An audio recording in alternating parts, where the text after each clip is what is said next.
Bendito seja o nome poderoso do Senhor, fundamento da força. Vou falar hoje a palavra poderosa sobre como Deus arranca a força da nossa fraqueza, né? Mas vamos lá primeiro, né? Todos nós temos lá os nossos momentos de fortaleza e de repente temos nosso momento de fraqueza também. Então, o Senhor sabe como da fraqueza puxar, arrancar, ativar a fortaleza. Vamos ver isso hoje em nome de Jesus. Minha pastora Regina Anchieta, Portugal de Macaé. Deus te abençoe poderosamente, pastora Regina. Vamos orar então? Senhor nosso Deus, Tu és maravilhoso, nós te rendemos graça nesta hora, pedimos a Tua bênção preciosa e poderosa pela live desta tarde. Te pedimos, ó Pai, conhecimento, sabedoria, revelação, entendimento para ministrar esta palavra poderosa. Que Teu Espírito Santo venha nos inspirar, trazer uma unção especial para que esta palavra atinja o coração de todos nós, ó Pai amado, e sejamos abençoados. Certamente que daremos toda a honra e toda a glória para Ti, porque a palavra não é nossa, ela é Tua. Nós apenas procuramos um jeito de apresentá-la de forma que Te agrade, que seja a Tua vontade. Para isso precisamos da Tua ajuda, porque sem o Senhor nós não podemos fazer nada nessa terra. Portanto, Pai, nos ajuda nesta tarde. Tanto a mim que estou falando, para aqueles que estão nos ouvindo, e até aqueles que receberem o compartilhamento depois, quando for distribuído pelo Facebook ou pelo YouTube, para que sejam também abençoados em nome do Senhor Jesus. Amém. Glória a Deus. Priscila Vanessa também está presente. Deus te abençoe, Priscila. Amém. O Senhor seja louvado em todas as circunstâncias da nossa vida, na fraqueza ou na fortaleza. Que Ele sempre seja louvado e sempre seja engrandecido. Falamos aqui na última live sobre a alegria do Senhor é a nossa força. A gente alegra o Senhor, somos fortalecidos, né? Interessante é descobrir como alegrar o Senhor, como fazer com que Ele fique alegre conosco e como fazer com que essa força chegue à nossa vida poderosamente. Amém, irmãos? Glória a Deus. Eu vou aqui pegar uma palavra especial, porque hoje eu quero mostrar, nós vamos explorar como o Senhor da fraqueza, então mostrar como às vezes da nossa fraqueza, Ele arranca essa nossa, ou Ele ativa essa nossa força para que nós possamos fazer aquilo que Ele determina na nossa vida. Vocês sabem, não é segredo para ninguém, que todos nós, não tem exceção nenhuma, todos nós só estamos vivendo essa vida porque o Senhor tem um propósito na nossa vida. Ele plantou um propósito em nós e Ele então começa a cumprir esse propósito na nossa vida. Muitas vezes nós estamos assim bem conscientes do propósito e tem outras vezes que nós não estamos nem entendendo bem qual é o propósito. É fraqueza nossa, é falta de entendimento nosso, não entendemos a responsabilidade que tem a obra, né, o ministério em si, né, a carga que Ele bota em cima da gente, mas nós precisamos descobrir, pedir a revelação, a orientação a Ele e saber por que nós estamos vivendo aqui nessa terra. Se um dia o Senhor Jesus disse que esse mundo jaz do maligno, né? Nós estamos aqui, mas não somos daqui. Então, o certo, o correto para nós e para Ele seria nos arrancar daqui. Mas, enquanto Ele nos conserva nesse mundo que jaz no maligno, é porque Ele tem um objetivo, um propósito da nossa vida. Estamos aqui porque temos uma missão a cumprir. E vamos cumprir a nossa missão. Compete a nós buscá-lo, né? Orando em oração, em conhecimento, em questionamento, para saber qual é o propósito que Ele tem conosco. Muitas vezes, quando estamos assim, tranquilos, sem esperar nada dEle, de repente Ele aparece. Ele aparece e nos dá uma palavra. E nessa palavra Ele diz assim: eu quero que você faça isso. Eu criei você, eu estabeleci você, eu abençoei você para que cumpra o propósito que eu vou dizer. Isso aconteceu com 3 pessoas que vamos falar aqui na palavra hoje, e saber que essas 3 pessoas se consideraram fracas, incompetentes para realizar o propósito do Senhor. Deus manda porque, né, a responsabilidade realmente é muito grande. Porém, o Senhor não vai nos dar uma responsabilidade maior do que aquela que a gente possa suportar ou executar para Ele, né? Então nós vamos começar aqui com o primeiro caso aqui, que é o caso de Moisés. Todo mundo conhece bem a história de Moisés, porque Moisés é uma história que até as pessoas do mundo conhecem, né? uma vida, a história, a humanidade, né? Todo mundo já retratou a vida de Moisés de várias maneiras, né? Filmes que falam sobre Moisés, né? Tudo isso, né? Os filmes bíblicos, né? As novelas bíblicas que se apresentam por aí, relata sempre a história de Moisés, e nós conhecemos bem a história dele. Mas às vezes, mesmo conhecendo a história de Moisés, nos faltam detalhes ou escapam detalhes que a gente às vezes não consegue entender direito o que aconteceu e por que aconteceu. Então, todo mundo sabe que ele foi deixado no Mar de Junco, lá num cesto que foi preparado pela mãe dele, e depois a rainha estava tomando banho, a egípcia estava tomando banho no rio, né? E viu aquele cesto boiando lá, alguém informou para ela, disse para ela, e salvaram Moisés das águas. E na verdade era um plano da sua mãe que fosse encontrado para ser criado, porque o faraó tinha mandado matar todas as crianças do sexo masculino. Todo mundo sabe da história. E aí ele foi criado lá com a filha de faraó, todo mundo sabe, cresceu, foi instruído, se aculturou, né, na educação egípcia, até os 40 anos de idade, quando ele cometeu um assassinato, matou um egípcio que estava maltratando um judeu, e no dia seguinte descobriram, né, ele então teve que fugir. Talvez nem precisasse ter fugido, mas ele ficou com medo e fugiu, e foi para o deserto. Lá no deserto, lá na beira do poço, encontrou lá a sua futura esposa, Zípora, estava lá tirando água lá para os camelos, de repente os homens que estavam ali não queriam ajudá-la, criaram um problema com ela, ele se apresenta, defende ela dos homens, dá água para os camelos, e daqui a pouco ele está fazendo amizade com o pai dela, no final acaba casando com ela, e aí vai trabalhar para o seu sogro, que era um sacerdote midianita chamado Jetro, ou Reuel, né? O Yetro ou Reuel. E ali fica 40 anos daquela vida, 40 anos longe do Egito, onde tinha ficado os primeiros 40 anos da vida dele. 40 anos lá no Egito, agora 40 anos no deserto. Então ele já estava com 80 anos, nunca perguntou a Deus se tinha propósito na vida dele, nunca perguntou se tinha uma missão para ele nunca perguntou nada para o Senhor. Mas um dia lá, tomando conta das ovelhas, o Senhor aparece para ele e começa a conversar com ele. Moisés, você está vendo a sarça pegando fogo aí, não está se consumindo, porque na verdade é a minha presença que está aqui, é o fogo que está consumindo, mas eu vim aqui para falar contigo. Você foi escolhido, foi designado por mim, para você tirar o meu povo do Egito, arrancar meu povo do Egito, e levar para a terra que eu tenho prometido para eles, desde o tempo de Abraão, Isaque e Jacó. Ora, aqui começa o tal processo que eu falei da fraqueza.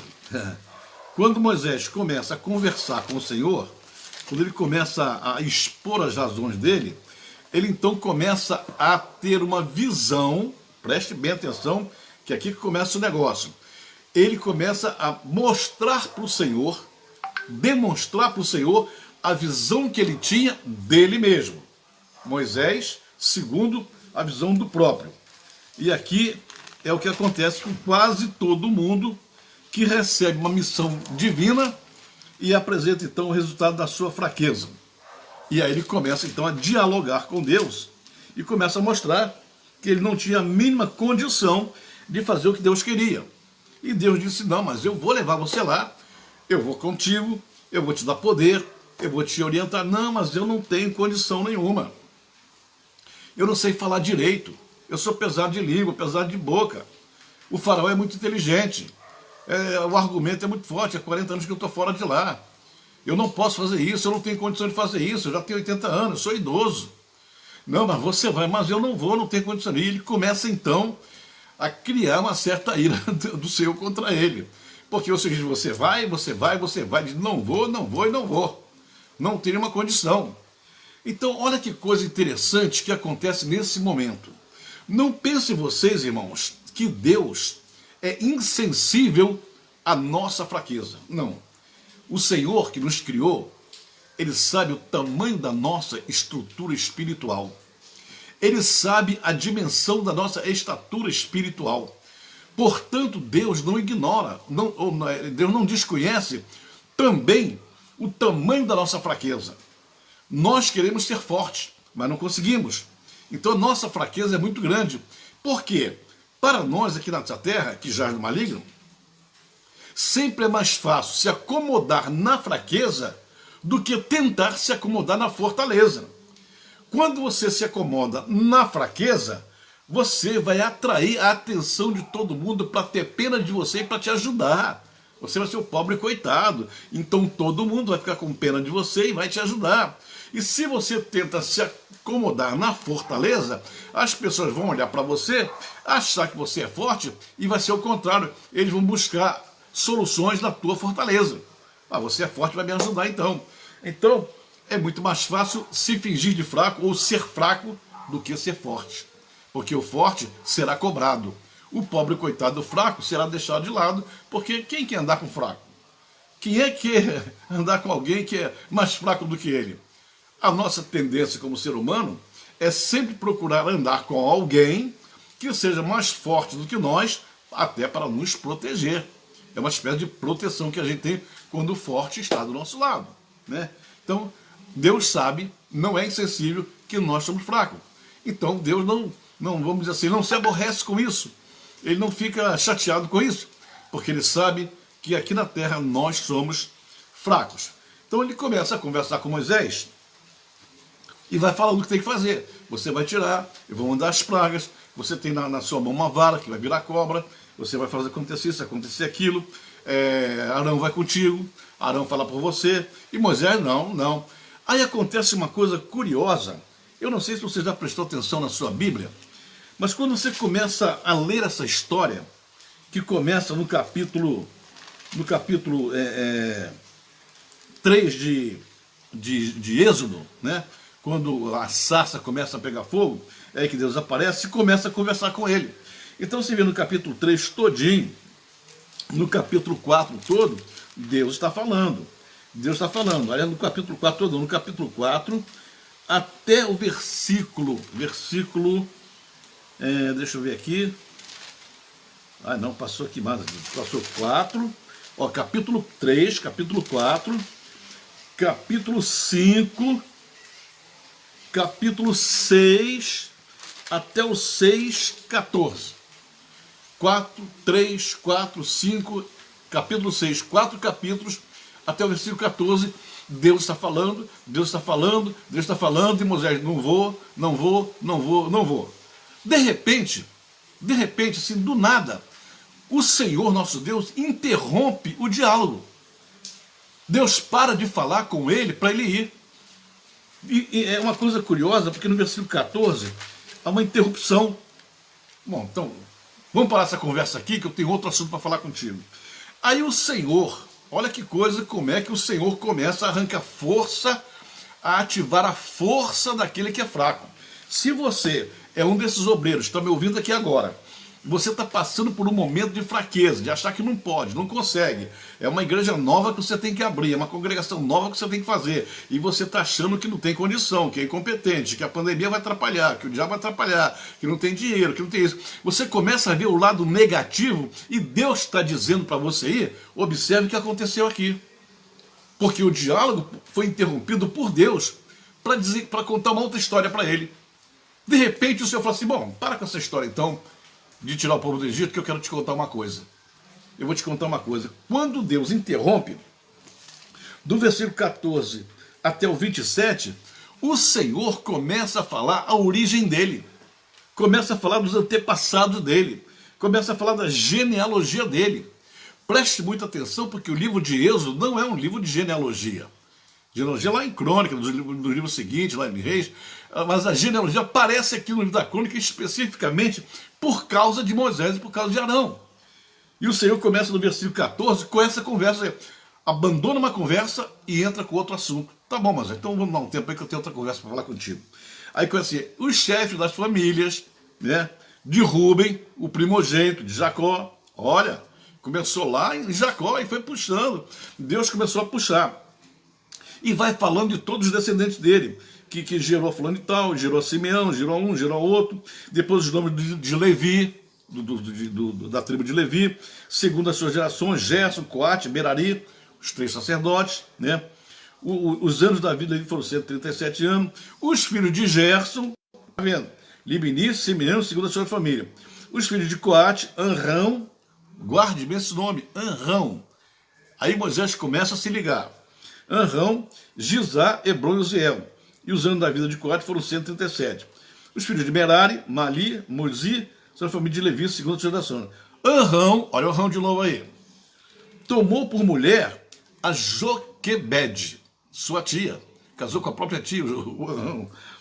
Tomou por mulher Joquebede, sua tia. Dessa Joquebede nasceu Moisés e Arão, claro, naturalmente Miriam também, né? Anrão tomou por mulher Joquebede, sua tia, e ela lhe deu a Arão e Moisés. Olha que o Anrão vem lá dos filhos de Coates, coatitas, que vieram da tribo de Levi.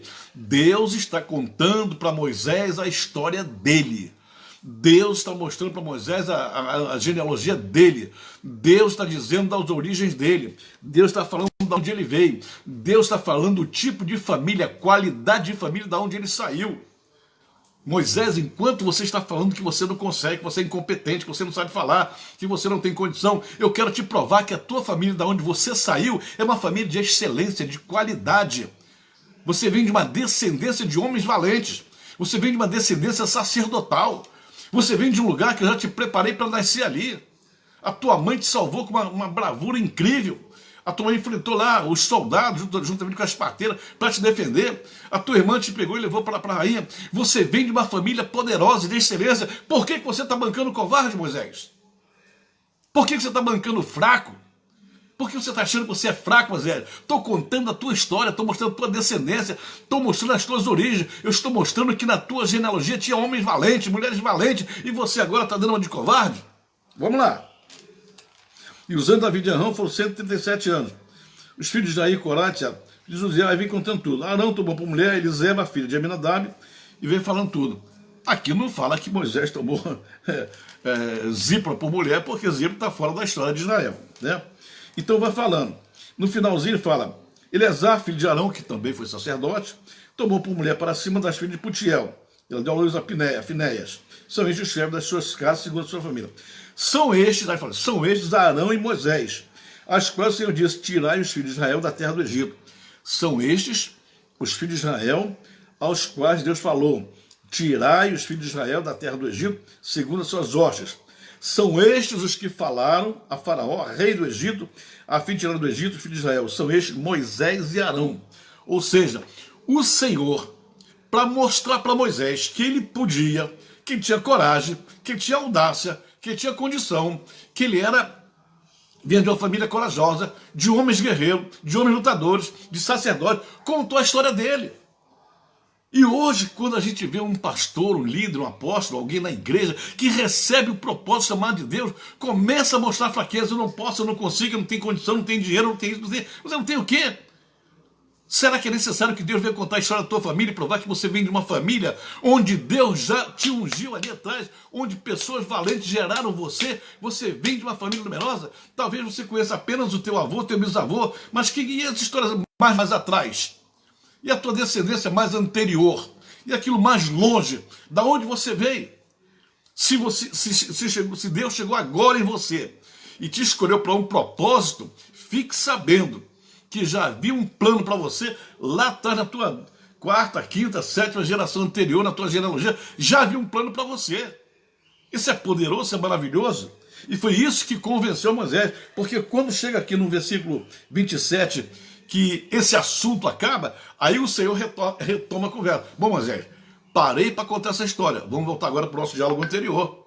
Eu parei aqui, te contei de onde você veio, mostrei que você é capaz, mostrei que você pode, mostrei que fui eu que te criei, fui eu que te discipulei, fui eu que cuidei de você, fui eu que te protegi, fui eu que agi na tua vida o tempo todo. Então agora você vai trabalhar para mim.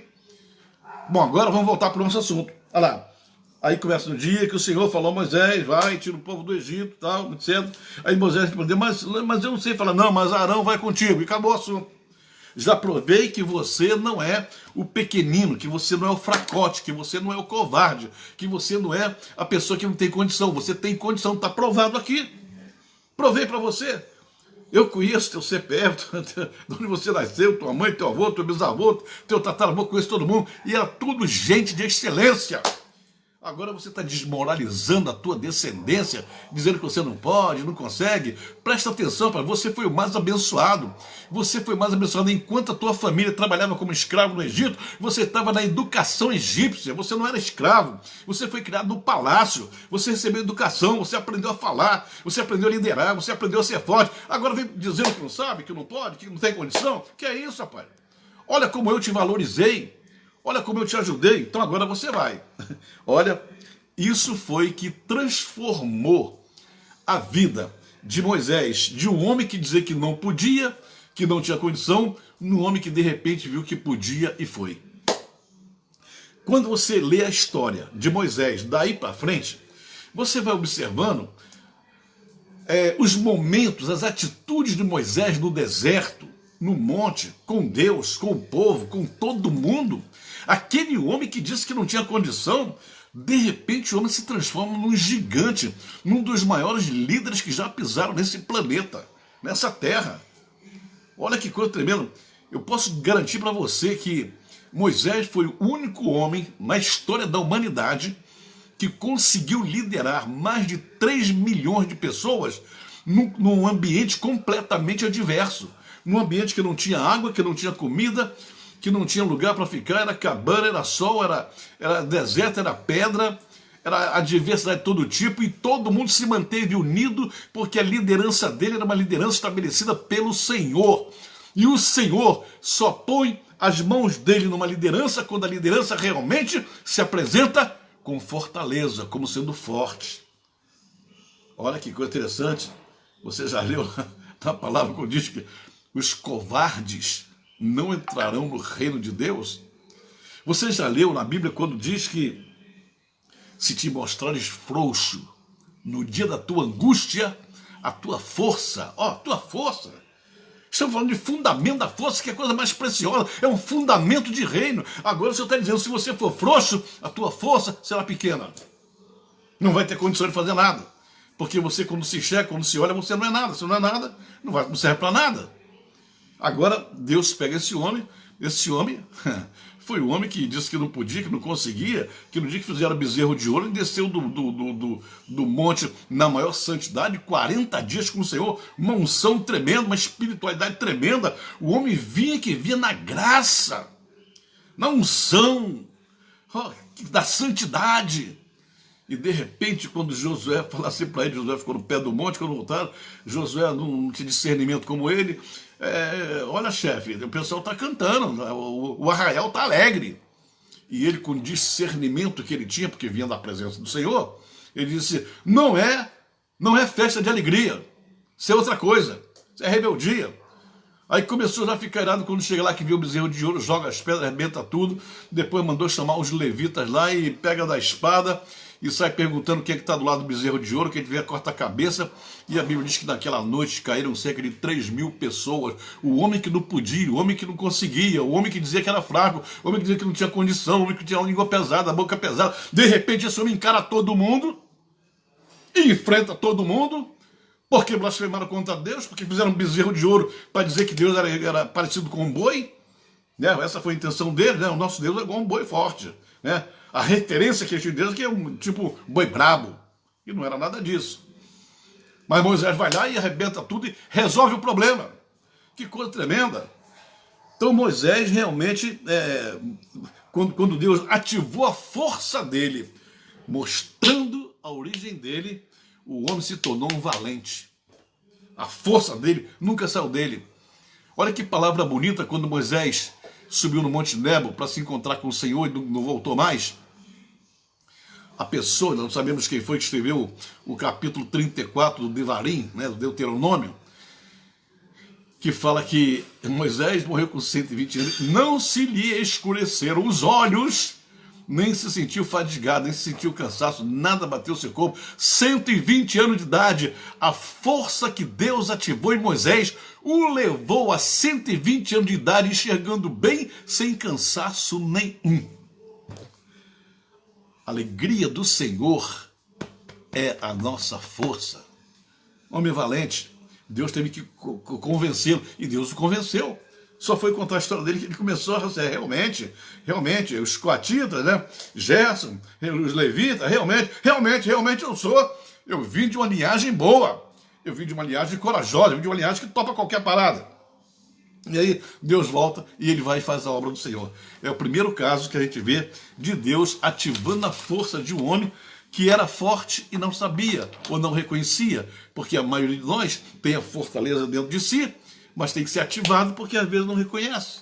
Moisés é um caso tipo desse. Foi lá no capítulo 6 de Êxodo, do versículo 14 ao 27, você vai ver que há uma interrupção do diálogo para Deus colocar essa genealogia aí e fazer com que ele se sentisse novamente um homem forte, porque nosso assunto aqui é a força do Senhor.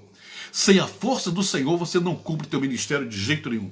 Você pode ter fé, pode ter unção, pode ter tudo que você possa imaginar, mas tudo vai ser movido pela força do Senhor na sua vida e na minha vida e na de todo mundo. Muitas vezes, irmãos, a nossa força está justamente na nossa origem, mas nós não vemos, porque nós só pensamos no presente, o que está acontecendo conosco hoje, né? Ah, tem uma pandemia, cuidado com a pandemia vai matar todo mundo, eu não quero ficar, eu estou sentindo isso, estou sentindo aquilo. Para de ter medo. Para de ter medo, nós estamos nas mãos de Deus. Nós estamos na mão de Deus. Deus pode nos deixar ou pode nos levar, depende dele. Ele não depende de pandemia para levar ninguém, se ele quiser. Não depende disso. Nunca dependeu. Ele sabe o que faz. E se houver pandemia, ele quiser te proteger, ele vai te proteger. E se ele quiser te levar, ele te leva também, não tem problema, né? Nós estamos aqui, mas nós não somos daqui, somos de um outro lugar. E um dia ele vai nos levar para esse outro lugar. Vamos ao segundo. Ih, o tempo está passando rápido. Vamos ao segundo homem. O substituto dele, Josué. Josué, 40 anos trabalhando com Moisés. 40 anos servindo a Moisés.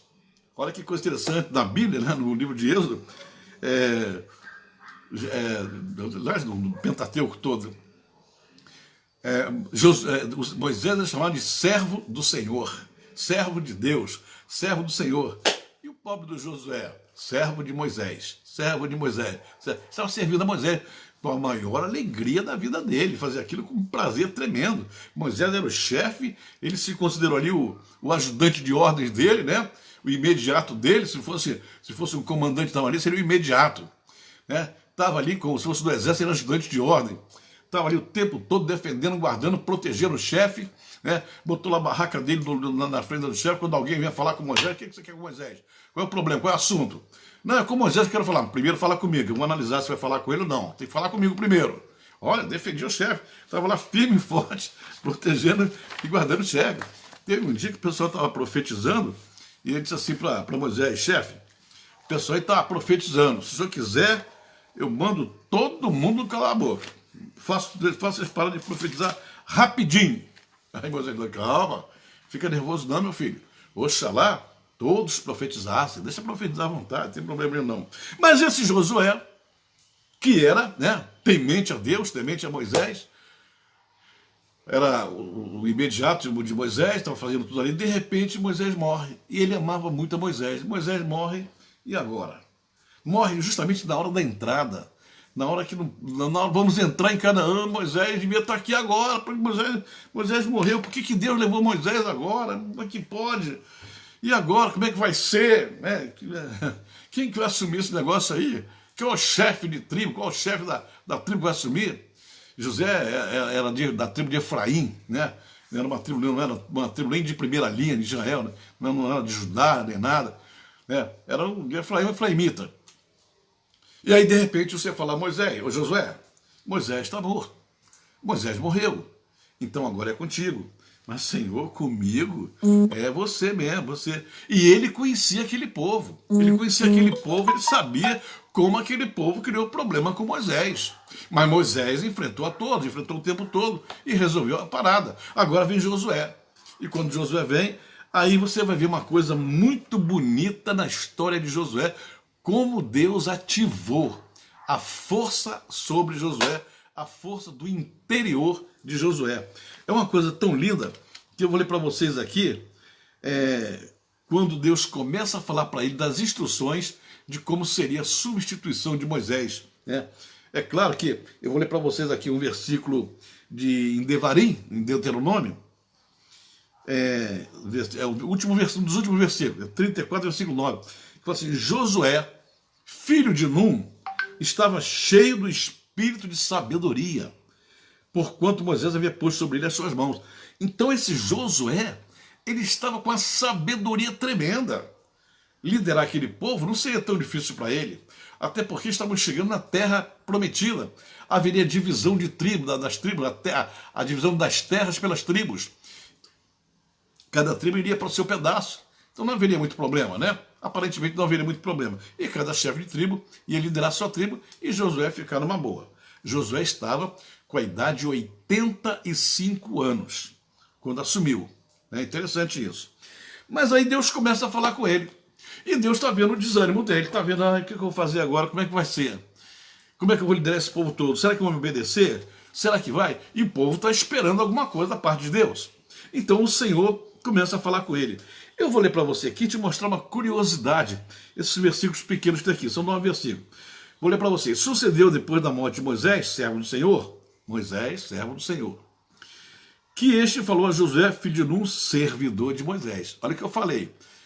Moisés, servo do Senhor. Josué, servo de Moisés, dizendo, Moisés, meu servo, é morto. Dispõe-te tu agora. Agora é você, meu filho. Passa esse Jordão, tu e todo este povo, a terra que eu dou aos filhos de Israel. Todo lugar que pisar a planta do vosso pé, vou ter dado, como prometi a Moisés. Desde o deserto do Líbano até o grande rio, o rio Eufrates, toda a terra dos heteus e até o grande mar, para o poente do sol será o vosso termo. Ninguém vos poderá resistir todos os dias da tua vida, como fui com Moisés, assim serei contigo. Não te deixarei, nem te desampararei. Olha que promessa tremenda. Aí vem uma palavra especial. Ser forte e corajoso. Guarda bem essa expressão, ser forte e corajoso, que eu vou te mostrar uma curiosidade sobre ela. Porque tu farás este povo herdar a terra que, sob juramento, prometida a seus pais. Tão somente ser forte e muito corajoso. Outra vez, 2 vezes. Para teres o cuidado de fazer segundo toda a lei que meu servo Moisés te ordenou. Dela não te desvie nem para a direita nem para a esquerda, para que sejas bem-sucedido por onde quer que andares. Não cesse de falar deste livro da lei, antes medita nele de dia e de noite, para que tenhas cuidado de fazer tudo segundo tudo que nele está escrito. Então farás prosperar o teu caminho e serás bem-sucedido. Quanta promessa boa que o Senhor deu para Josué. Que coisa linda, maravilhosa. Vamos lá. Não te mandei eu? Ser forte e corajoso. 3ª vez. Não temas nem te espantes, porque o Senhor teu Deus é contigo por onde quer que andares. Olha que coisa interessante. O gatilho que Deus usou com Moisés foi o gatilho da descendência, da genealogia, dos seus antepassados. Foi o gatilho que Deus usou com Moisés. Agora com Josué, Deus usa outro gatilho. Olha para ele, faz algumas promessas para ele, não vou te deixar, vou te abandonar, vou te tomar pela mão direita, vou te conduzir, etc. Mas Deus usou uma palavra interessante. Ser forte, ser forte, ser forte, ser forte e corajoso, ser forte e corajoso, ser forte e corajoso. Isso entrou na cabeça dele. Para fazer isso aqui, eu só preciso de 2 coisas, não preciso de mais nada. Só preciso ser forte e corajoso. Ser forte e corajoso. Essa é a palavra que ele me deu. O Senhor está me dizendo ser forte. Então, vou ser forte e corajoso. Foi o gatilho que ativou a força de Josué. Mas não parou por aqui, não. Não parou por aqui porque Josué, quando pegou essa palavra, ele então se levantou. Agora não, sou forte, corajoso. Deus falou comigo, não vai me desamparar, não vai me abandonar, vai continuar comigo. Então, começou a dar ordem para todo mundo. Aí ele chama aqui as 2 tribos e meias que Moisés mandou ficar do lado das campinas de Moabe. Moisés, quando chegou ali para atravessar o Rio Jordão, para entrar na Terra Prometida, não entrou. E do lado, antes de entrar, tinha as campinas de Moabe e as tribos de Ruben, os gaditas, os rubenitas e os gaditas, juntamente com meia tribo de Manassés, pediram para ficar do lado de Moabe, porque viram muito capim, viram muito pasto muito grande, pediram para ficar ali, Moisés então deixou. Então fica aí. Mas vai ter que ajudar a conquistar a terra primeiro. Tem que entrar lá para conquistar, depois vocês voltam. E aí, Josué, já comandando, vai dar uma ordem para eles. Olha só. Falou Josué aos Rubenitas e aos Gaditas e à meia tribo de Manassés. Lembrai-vos do que vos ordenou Moisés, servo do Senhor. Olha que coisa maravilhosa que esse Josué tem. Moisés já estava morto, mas ainda quando se refere ao seu chefe, quando se refere ao seu superior, quando se refere à sua paternidade, porque Moisés era a paternidade de Josué, ele diz servo do Senhor, com muito respeito, com muita reverência e com muita honra para o seu chefe. Lembrava que Deus servo do Senhor, dizendo: o Senhor vosso Deus vos concede descanso da terra. Vossas mulheres, vossos meninos, vossos gados, está falando com os rubenitas e os gaditas, presta atenção. Do Jordão. Porém, vós passareis armados na frente dos vossos irmãos, todos valentes, e os ajudareis, até que o Senhor conceda descanso a vossos irmãos, como a vós outros. E eles também tomem posse da terra que o Senhor vosso Deus lhes dá. Então tornareis a terra da vossa herança e possuireis a que vos deu Moisés, que são as daqui, as 2:30, desta banda do Jordão, para o nascer do sol. Aí quando ele termina de falar, olha a curiosidade aqui agora. Quando ele falou com os rubenitas, os gaditas e a minha tribo Manassés, aí esses respondem. Então responderam a Josué. Então agora é a vez deles falarem. Tudo quanto vos ordenaste, faremos. Nós cumpriremos a ordem. E onde quer que nos enviares, iremos. Como em tudo obedecemos a Moisés, assim também obedeceremos a ti. Tão somente seja o Senhor contigo, como foi com Moisés. Vai prestando atenção. Todo homem que se rebelar contra as tuas ordens e não obedecer às tuas palavras, em tudo quanto te ordenar, será morto. Qualquer um que desobedecer a você, Josué, nós vamos matar. Não vai ficar vivo, não, vamos matar. Aí termina assim: tão somente ser forte e corajoso. Olha o gatilho funcionando. Os rubenitas, os gaditas, a minha tribo Manassés, pegaram a palavra, entenderam a palavra, que era aquela palavra que ativava, que encorajava, que levava Josué a um momento de força da sua liderança. Até então, quando ele estava com Moisés, ele não liderava, mas o líder era Moisés, ele era apenas o assistente do líder, mas agora a liderança, e todo líder tem que ter força. Já viu líder sem força? Já viu líder frouxo? Já viu líder fraco? Já viu líder covarde? Não tem mesmo, tem que ser forte, porque a liderança é uma missão difícil. Liderança é uma coisa complicada, liderança tem que dar cara para bater o tempo todo, liderança tem que enfrentar, tem que confrontar. Senão você não é líder. Não é? Líder está ali para defender os seus liderados. Então esses agora falam a mesma coisa para ele. Faremos tudo por você. Vamos te obedecer. Vamos te respeitar. Se alguém desrespeitar você, se alguém não obedecer, vai ser morto. Porque nessa terra que nós estamos aqui, ninguém vai desobedecer ao nosso chefe, que agora é você. Porém, tem uma coisa: ser forte e corajoso.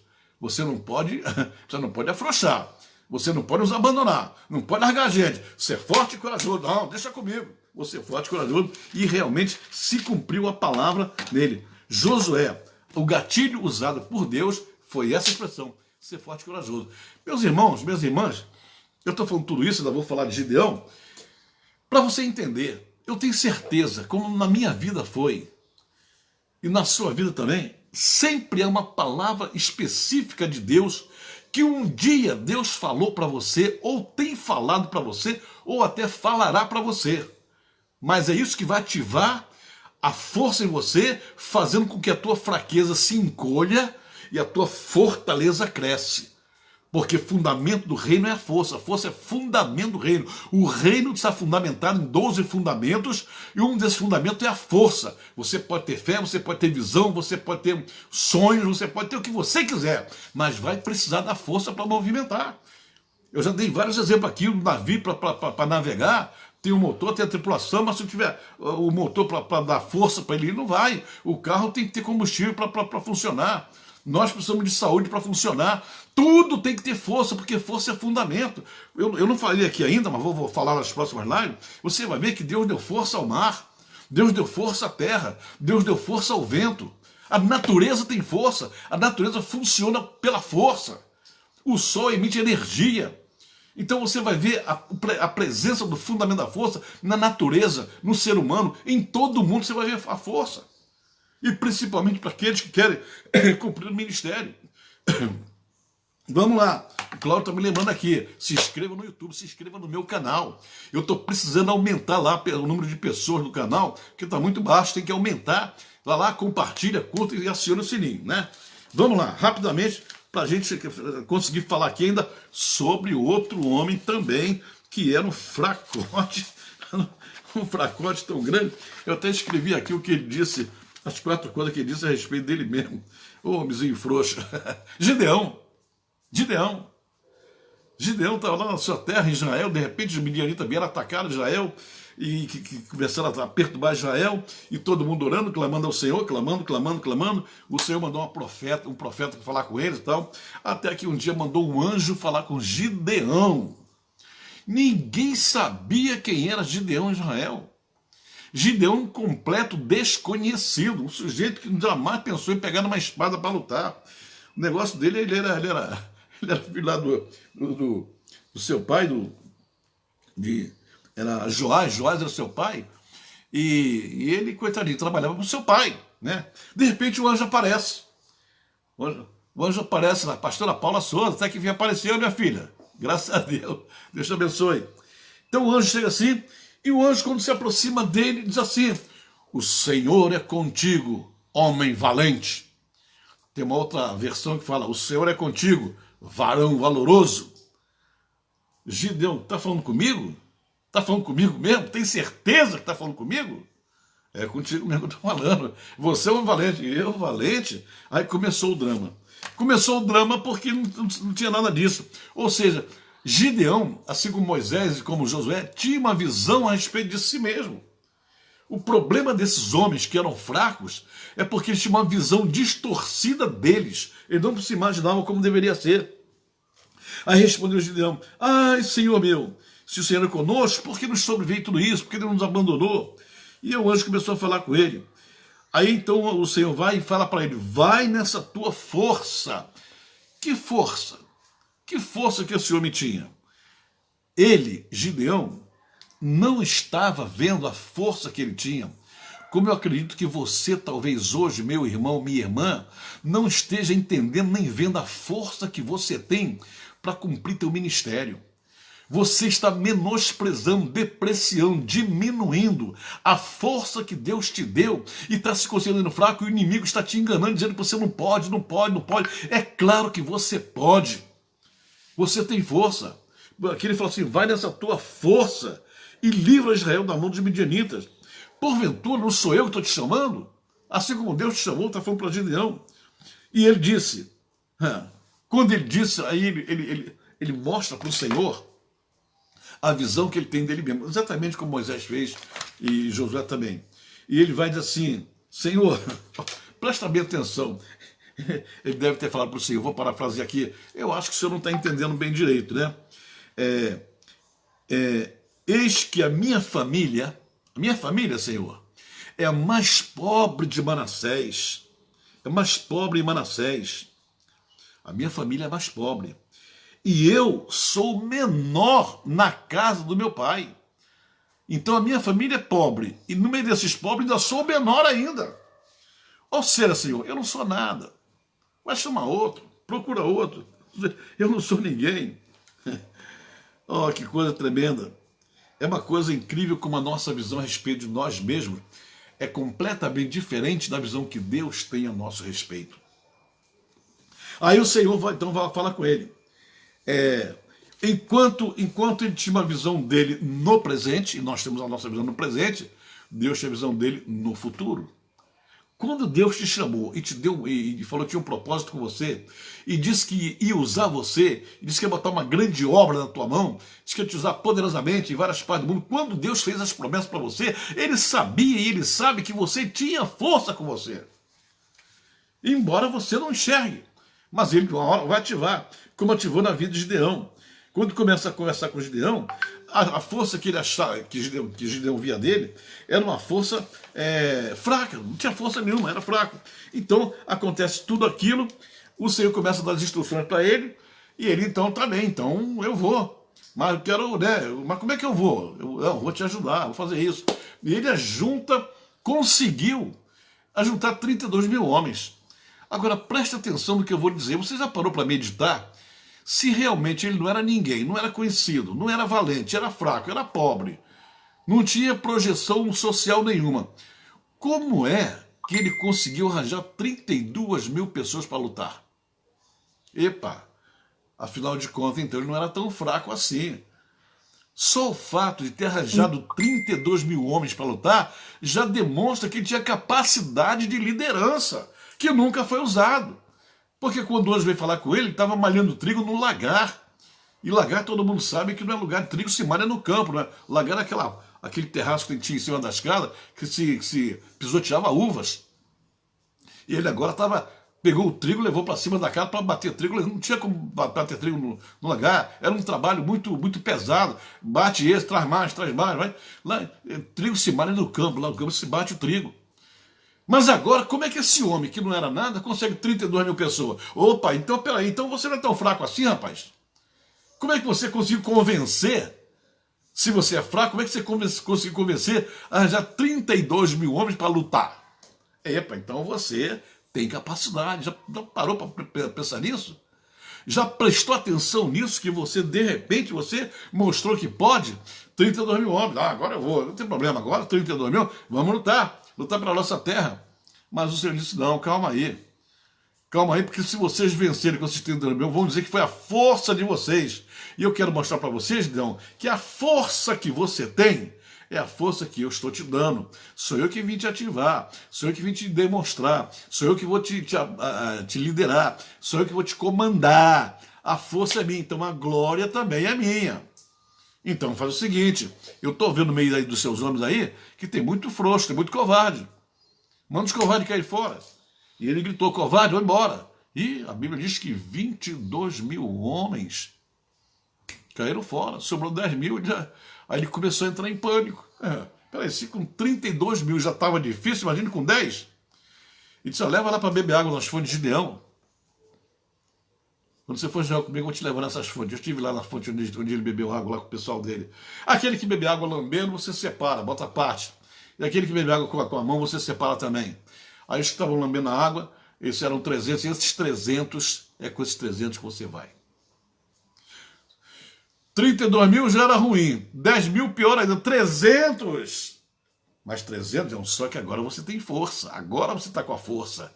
Você agora não é um fracote, com 32 mil você estava com medo, agora está com 300, agora você entendeu, Gideão, que agora você vai depender de mim, porque eu botei força em você, ativei a sua força, e agora nós vamos estar juntos. Oh, que glória, maravilha.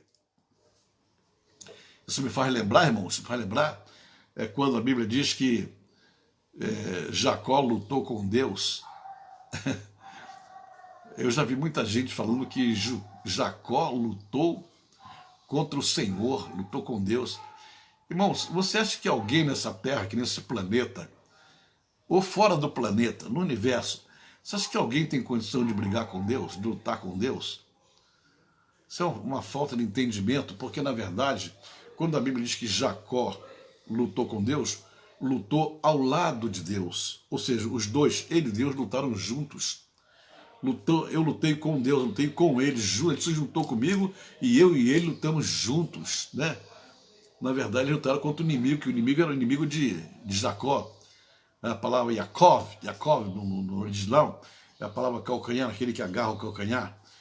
A estatura moral, a estatura espiritual, a estatura de Jacó era a estatura da altura de um calcanhar, ou seja, era muito pequena. Tanto é que ele enrolava, ele enganava os outros. No final da noite, quando ele conseguiu vencer seus temores, conseguiu vencer a si próprio, conseguiu vencer seu problema interior, aí o Senhor disse para ele, já não vou chamar você mais de Jacó, vou você de príncipe, porque você juntamente ao meu lado lutou como um príncipe. Então você agora que você tem estatura de príncipe, altura de príncipe, ou seja, Deus o tirou lá de baixo e o colocou na parte de cima. A partir daí Jacó foi uma bênção, né? Então ele não lutou contra Deus, lutou junto com Deus. Lutou com ele, junto com ele, né?